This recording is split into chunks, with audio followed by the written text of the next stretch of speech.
제 아내는 자매가 셋입니다. 셋 중에 이제 둘째이거든요. 이 세 자매가 다 결혼을 했습니다. 그래서 이 세 부부가 있는 단체 카톡방이 있습니다. 어느 날 그 단체 카톡방에 사진 한 장이 딱 올라온 겁니다. 그 사진을 확인해 보니까 큰 딸네 집에서 올린 이 스테이크 사진이 하나 이렇게 올라와 있는 겁니다. 이제 그때 당시에는 제가 무엇인가를 하고 있을 때여서 그 사진을 보고 이렇게 생각을 했습니다. 웬 스테이크 사진? 외식한다고 자랑하려고 올렸나? 이런 생각을 하고 넘어갔었습니다. 그런데 조금 있다가 생각해 보고 나니까 그날이 그 가정의 결혼 기념일이었던 겁니다. 그래서 그렇게 외식한다고 사진을 올렸구나 라고 생각하면서 축하한다고 카톡을 보내려고 할 때였습니다. 그날이 그 가정의 결혼 기념일이기도 하지만 제 아내를 처음 만난 날이기도 하더라고요. 왜냐하면 제 손윗동서하고 저는 대학교 친구 사이입니다. 그러니까 자기가 결혼하는 날 자기 처제를 소개시켜 준 게 지금의 제 아내입니다. 그래서 저는 친구하고 동서지간이고요. 제 아내와 그 가정이 결혼기념일이라는 말은 제 아내를 처음 만난 날이라는 것입니다. 그래서 제가 여러분들 잘 아시는 것처럼 로맨틱 가이잖아요. 안 믿기시나 봐요. 아멘 나왔습니다. 감사합니다. 그날 생각해보고 나니까 아내에게 뭔가를 선물해주고 싶다라는 마음이 들었습니다. 그 중에서도 꽃다발을 좀 선물해주고 싶다라는 마음이 들었습니다. 그래서 꽃집을 갔어요. 꽃집을 갔더니 이 꽃집 안에 이 꽃다발만 이렇게 전시해 놓은 칸이 있더라고요. 그래서 그 앞을 이렇게 쳐다보고 있었습니다. 그랬더니 사장님이 그 모습을 보고 나오셨어요. 그러면서 물어보는 거죠. 선물하시게요? 라고 물어보는 겁니다. 그래서 제가 네 그랬어요. 그랬더니 사장님이 또 물으시는 거죠. 오늘이 어떤 날이세요? 라고 묻는 겁니다. 이 질문에 제가 처음 보는 분 앞에서 오늘이 아내를 처음 만난 지 15년 된 날입니다, 뭐 이런 이야기를 할 수는 없잖아요. 그래서 그냥 아무 날도 아니에요, 이렇게 대답을 했습니다. 그랬더니 꽃집 사장님이 놀란 듯 말했습니다. 아니, 아무 날도 아닌데 꽃을 선물해요? 라고 말을 하는 겁니다. 그러면서 이 한마디를 덧붙이셨어요. 뭐 잘못했어요? 네. 이렇게 이야기를 하더라고요. 꽃집 사장님과 이렇게 대화를 하고 나서 그날 하루를 이렇게 쭉 돌아보는데 꽃에 대해서 생각을 해보게 되더라고요. 우리는 대부분 꽃이라고 하는 그 존재에 대해서 특별함이라고 하는 의미를 부여하더라고요. 예를 들면 졸업식, 결혼기념일, 생일, 지난 주일에 있었던 것처럼 장로님 이취임식, 이런 특별한 순간이 있을 때 우리는 꽃을 선물하더라고요. 그래서 우리는 보통 꽃이라고 하면 특별함이라고 하는 의미를 많이 부여해서 사용하고 있습니다. 오늘 여러분들의 하루하루가 주님과 동행하는 특별한 꽃과 같은 하루가 되시기를 축복합니다. 특별히 오늘 이 예배하는 이 시간이 꽃과 같은 시간이 되시기를 축복합니다. 자, 오늘 말씀은 누가복음 12장 말씀을 읽었습니다. 이제 동일한 본문 말씀이 마태복음에도 기록이 되어 있는데요. 이 마태복음, 이 복음이 기록되어 있는, 이 말씀이 기록되고 있는 마태복음 본문을 보게 되면 산상수훈 안에 있는 말씀입니다. 그러니까 이 말씀은 어떻게 보면 중요한 말씀 가운데 있는 거죠. 누가복음 12장 오늘 말씀을 쭉 보게 되면 오늘 본문 말씀 전의 상황에 한 부자 한 사람이 찾아와서 유산을 형과 나누어 주게 해주십시오 라고 부탁하는 장면이 나옵니다. 그리고 나서 오늘 말씀이 쭉 이어지게 되는 거죠. 그렇기 때문에 이 말씀을 오늘 본문 말씀으로 27절과 28절을 읽었지만 사실은 그 전부터 읽어와야만 하는 겁니다. 그래서 22절을 보니까 이런 말씀이 기록되어 있더라고요. 너희 목숨을 위하여 무엇을 먹을까? 몸을 위하여 무엇을 입을까? 염려하지 말라. 25절에도 또 이런 말씀이 기록되어 있습니다. 또 너희 중에 누가 어떻게 한다고요? 염려함으로 그 길을 한 자라도 더할 수 있느냐. 29절은 이렇게 쓰여 있습니다. 너희는 무엇을 먹을까 무엇을 마실까 하여 구하지 말며 근심하지도 말라. 22절, 25절, 29절 이 말씀을 통하여서 공통적으로 느껴지는 감정은 무엇이냐면 염려, 근심이라는 것입니다. 이 염려라는 사전적 의미를 찾아보니까요, 앞일에 대하여 여러 가지로 마음을 써서 걱정함이라는 것입니다. 근심은 해결되지 않은 일 때문에 속을 태우거나 우울해함이라는 것이 사전적 의미입니다.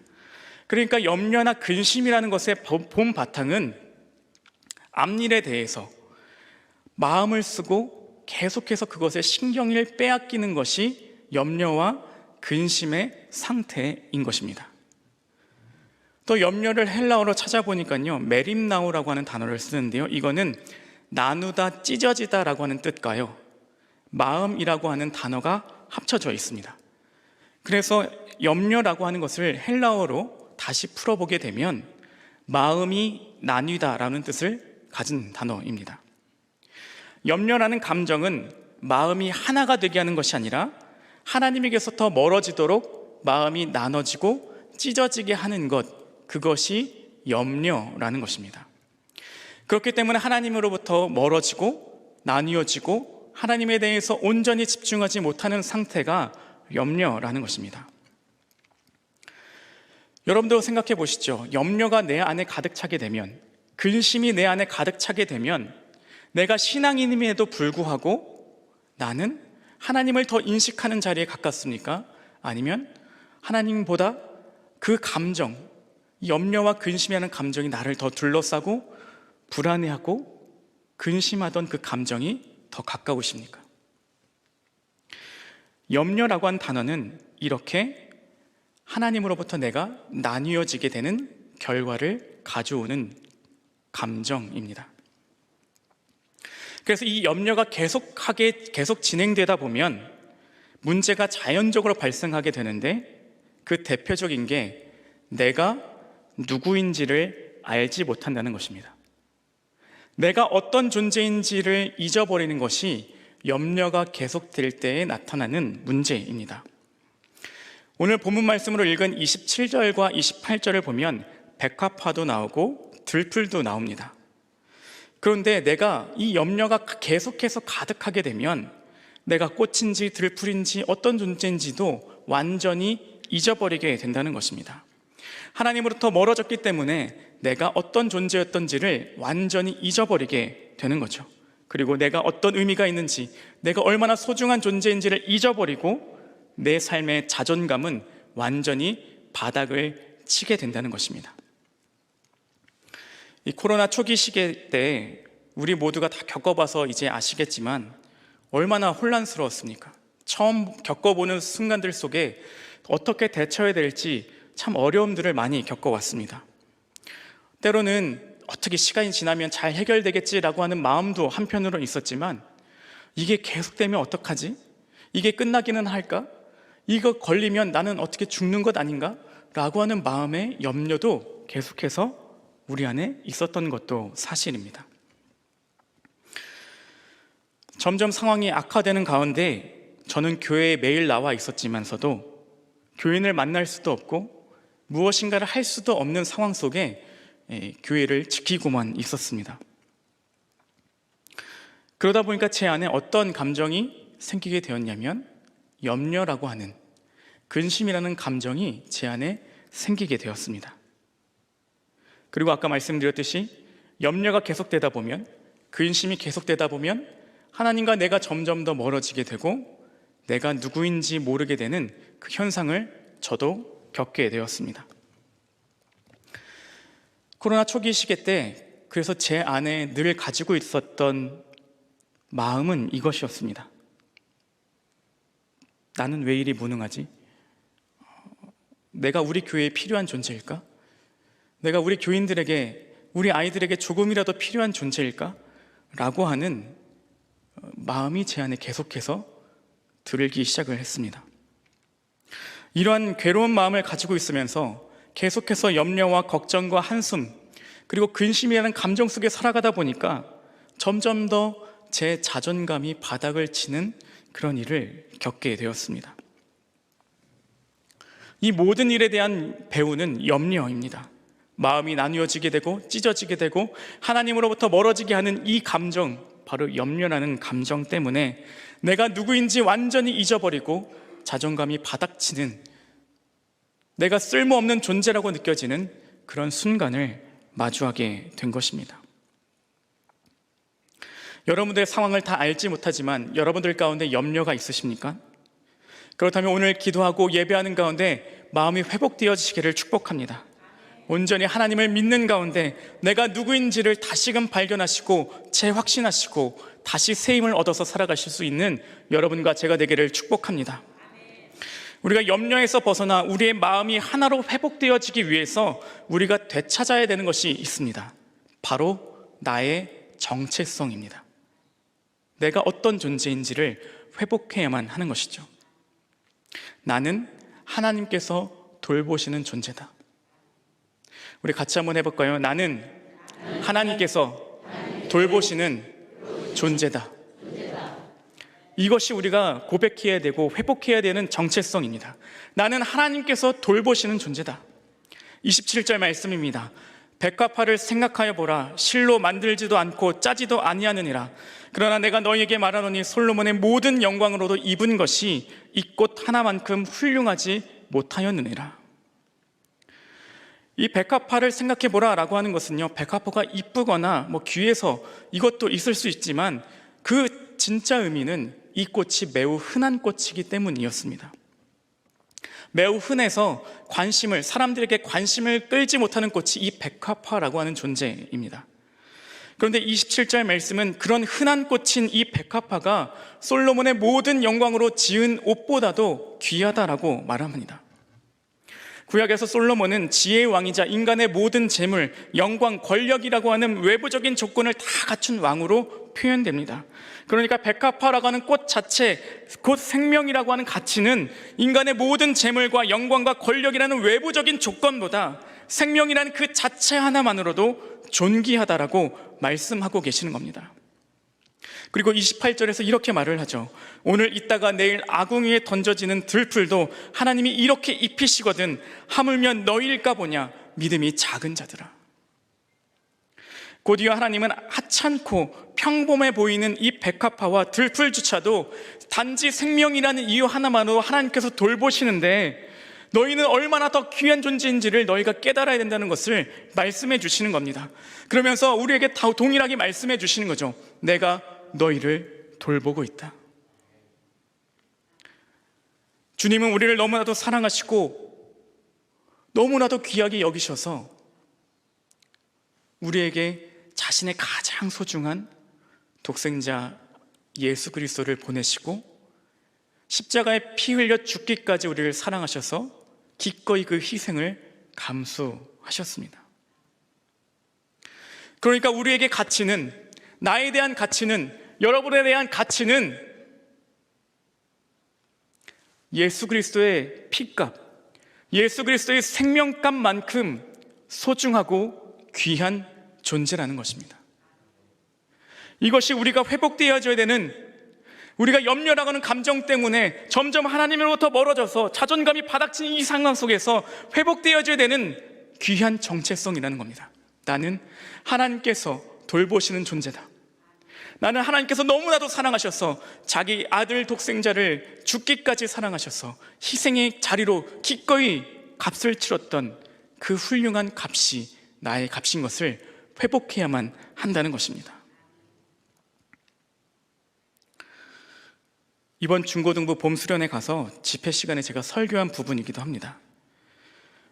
제가 이렇게 자존감이 완전히 무너졌을 때 출애굽기 4장을 묵상하는 시간을 가진 적이 있습니다. 출애굽기 4장을 보니까 모세가 이렇게 말을 하더라고요. 모세가 여호와께 아뢰되 오 주여 나는 본래 말을 잘하지 못하는 자니이다. 주께서 주의 종에게 명령하신 후에도 역시 그러하니 나는 입이 뻣뻣하고 혀가 둔한 자니이다. 4장 13절입니다. 모세가 이르되 오 주여 보낼 만한 자를 보내소서. 하나님께서는 모세에게 나타나셔서 내가 너를 출애굽하는 그 과정 가운데 너를 리더로 쓰겠다라고 말씀하셨습니다. 그런데 모세가 자신을 확신하지 못해요. 이 모습이 제 모습처럼 완전히 똑같아 보였던 것입니다. 무서워하고 겁내하고 두려워하고 염려하고 근심하는 그 모습이 완전히 저와 같다는 생각을 해보게 되었습니다. 하나님은 출애굽기 말씀 속에서도 계속 말씀하셨습니다. 너를 위해서 아론을 준비했다, 너를 위해서 이런 이적들도 준비했다라고 계속해서 하나님은 모세에게 말씀해 주셨습니다. 그 이야기를 저에게도 해주신 것 같았어요. 나는 모세처럼 자존감이 자꾸 바닥치고 있는 가운데 있었는데 하나님은 이 말씀을 통하여서 내가 너에게 정말 좋은 기회를 허락해 주었다, 내가 너에게 좋은 사람들을 허락해 주었다, 내가 너에게 탁월한 능력을 주진 않았어도 내가 너와 함께하고 있다, 내가 너를 돌보고 있다, 그러니 무서워하지 마라, 걱정하지 마라, 염려하지 마라, 근심하지 마라. 주님께서 저에게 말씀하시는 것으로 들려졌던 것입니다. 오늘 여러분과 저에게 주님은 동일하게 말씀하십니다.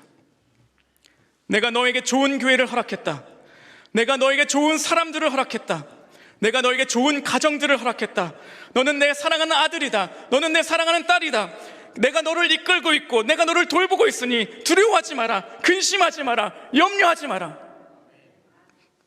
네가 어떤 존재인지를 명확하게 깨닫고 회복해라. 여러분은 주님의 핏값입니다. 내가 아무리 못내 보이고 아무런 능력이 없는 것처럼 보여도 부정할 수 없는 사실은 여러분은 주님의 생명값이라는 겁니다. 주위를 돌아보면 내게 없는 것들만 바라보면 걸림돌들 투성이죠. 그러나 내가 누구인지, 내가 어떤 존재를 명확하게 깨닫는다면, 합력하여 선을 이루시는 주님을 신뢰한다면 이 모든 걸림돌 같은 상황들이 변하여 나의 디딤돌로 변할 줄로 믿습니다. 오늘 저를 통해서 선포되는 하나님의 말씀을 마음을 아멘으로 받으시기를 바랍니다. 하나님은 여러분들을 사랑하십니다. 여러분들을 돌보십니다. 이 말씀 가운데 확신하며 우리의 정체성을 회복하여서 염려와 근심 가운데 살아가는 것이 아니라 나를 향한 주님의 사랑 가운데 거하시며 살아가시는 여러분과 제가 되기를 주님의 이름으로 축복합니다. 그렇다면 우리가 이 정체성을 회복하고 살아야 하는 삶은 어떠한 삶인가? 31절 말씀입니다. 다만 너희는 그의 나라를 구하라. 그리하면 이런 것들을 너희에게 더하시리라. 말씀은 인간의 염려할 조건들, 곧 하나님과 나 사이를 찢어 넣을 것을 구하는 삶이 아니라 하나님을 구하는 삶을 살라고 말씀합니다. 이 말씀을 보면서 이런 생각을 해봐야만 하는 거죠. 나는 도대체 무엇을 보고 있고 무엇을 듣고 살고 있는가? 내 옆에 있는 사람을 보고 살면 비교라고 하는 그 감정 때문에 불행해지기만 합니다. 누가 성공했다더라, 누가 돈을 크게 벌었다더라, 누가 집을 크게 이사했다더라, 누가 자녀가 그렇게 성공했다더라. 이런 것들은 자꾸 우리를 불행하게만 만듭니다. 그러나 하나님을 향한 마음으로 살면 그것보다 더 중요하고 더 욕심을 내야 되는 것이 있음을 깨닫게 되는 거죠. 주님을 향한 거룩한 욕심. 나도 은혜 받고 싶다, 나도 말씀으로 더 살고 싶다, 주의 사랑을 더욱더 날마다 깨닫고 싶다. 제가 중학교 3학년 때 중고등부 수련회를 갔었습니다. 그때 저희 중고등부 공동체 안에서 처음으로 은사 체험을 한 친구가 나타나기 시작한 겁니다.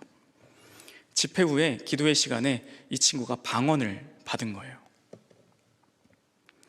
그랬더니 많은 친구들이 그거를 신기해하면서도 부러워하기 시작한 겁니다. 나도 방언 받고 싶다라고 하는 그런 분위기가 형성되었습니다.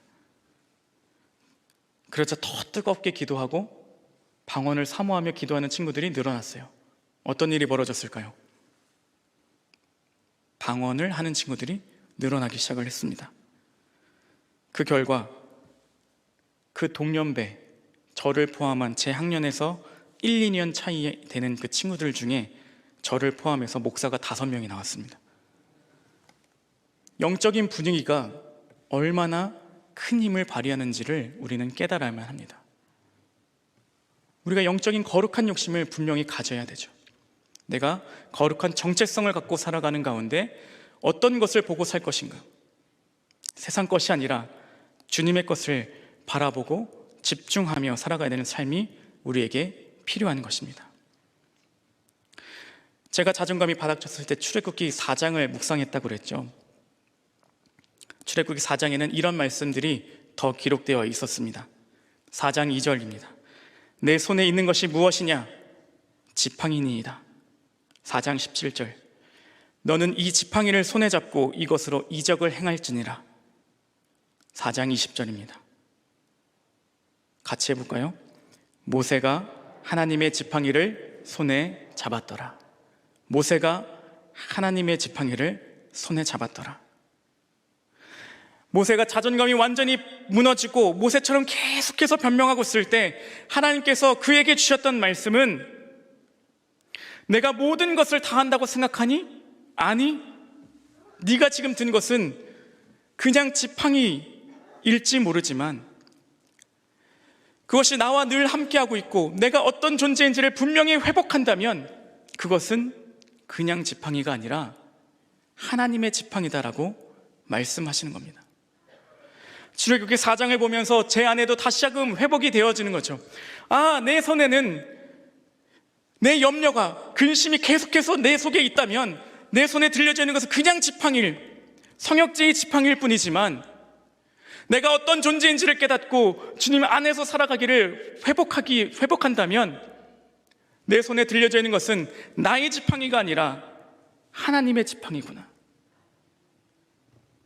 여러분들의 삶에 염려와 근심으로 계속해서 가득 차 있다면 여러분들의 지팡이를 가지고 살아가는 것입니다.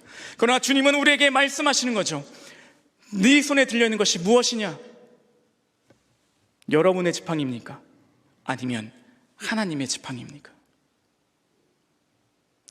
우리 손에 들려져 있는 것은 하나님의 지팡이가 되어야 될 줄로 믿습니다.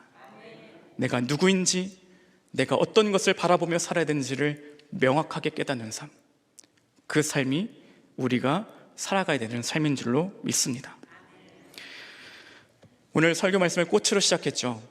꽃은 특별함을 의미합니다. 오늘 말씀에도 백합화도 나오고 들풀도 나오지만 여러분들은 꽃보다 아름답습니다. 오늘 설교 제목이 우리는 꽃보다 아름다워입니다. 안 믿기세요? 여러분들은 꽃보다 아름다우십니다. 오늘 여러분들이 이 건강한 정체성을 꼭 회복하시기를 축복합니다. 그래서 내가 나의 지팡이를 들고 사는 것이 아니라 하나님의 지팡이를 들고 살아가는 여러분과 제가 되기를 축복합니다. 기도하시겠습니다.